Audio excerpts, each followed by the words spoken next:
फौज जीतकर आई थी तो शिवाजी ने सोचा कि आसिफ खां की कोई सुंदर तलवार या ढाल लाए होंगे, लेकिन पालकी में एक सुंदर स्त्री निकली।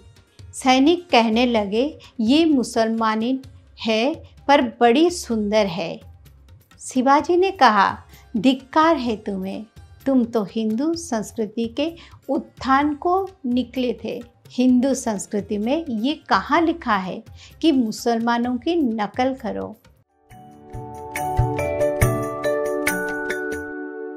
नमस्कार, उदय इंडिया डिजिटल में आपका स्वागत है। मैं हूँ पाली अपराजिता। आज मैं आपके सामने धर्म अधर्म पाप पुण्य का आधार क्या है वो बताऊंगी। शिव संकल्प सूक्त में इसके बारे में विस्तृत वर्णन हुआ है और स्वामी महेशानंद गिरी महाराज ने इस विषय को बहुत सुंदर रूप में व्याख्यान किया है। धर्म का पता दो प्रकार से चलता है, विषय सामने आने से और उस विषय के प्रति प्रतिक्रिया से। मन की संकल्प शक्ति पर ही सारा कुछ निर्भर है। कैसे रूपादि का अनुभव हो, यह इस बात पर निर्भर करता है कि हमारा धर्म पुण्य पाप कैसा है। वही धर्म उस रूपादि के प्रति वैसी प्रतिक्रिया करा देता है। एक बार शिवाजी की फौज ने आसिफ खां की फौज पर आक्रमण कर दिया और शिवाजी के फौज सफल हो गई। फौज वापस आ गई थी तो उसमें एक पालकी भी थी।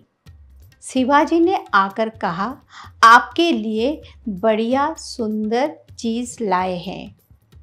फौज जीतकर आई थी तो शिवाजी ने सोचा कि आसिफ खां की कोई सुंदर तलवार या ढाल लाए होंगे, लेकिन पालकी में एक सुंदर स्त्री निकली। मुसलमान तो उन दिनों ऐसा कर रहे थे, हिंदुओं में भी ऐसे संस्कार आ गए।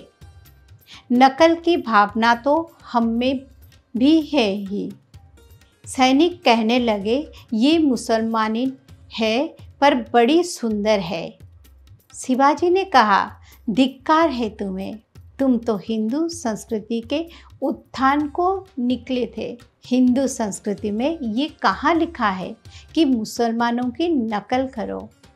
ऐसा करने से हिंदू संस्कृति का उत्थान कैसे होगा। फिर शिवाजी ने उस सुंदर स्त्री को ऊपर से नीचे तक देखा। वो जरा घबराने लगी। शिवाजी ने कहा, तू बड़ी सुंदर है, यदि तू मेरी माँ होती तो मैं भी सुंदर होता। शिवाजी शकल से सुंदर नहीं थे। एक युवा स्त्री का इतना सुंदर रूप देखकर भी शिवाजी में पाप की भावना नहीं आई। सुंदर रूप दर्शन भी पुण्य का फल है। फल सामने आने पर भी यदि पुण्य पूर्ण नहीं हुआ तो आगे काम भाव से नरक की सीढ़ी बन जाती है। पुण्य का रूप सामने है, प्रतिक्रिया में उसके प्रति सम्मान भी पुण्य का फल है। शिवाजी ने कहा, इसे बड़े सम्मान के साथ वापस ले जाओ। अतः बाह्य रूप गंध स्पर्श आदि भी पुण्य का फल है और उनके प्रति प्रतिक्रिया क्या है यह भी पुण्य पाप से निर्धारित है। दोनों में क्या फर्क है। एक की प्रतिक्रिया ठीक और दूसरे की गलत क्यों हो रही है। पुण्य भी तो दो प्रकार का होता, एक पुण्य में दिल होता है और दूसरे में दिल नहीं होता। आपको तय करना है कि आप कौन सा रास्ता चुनना चाहते हैं।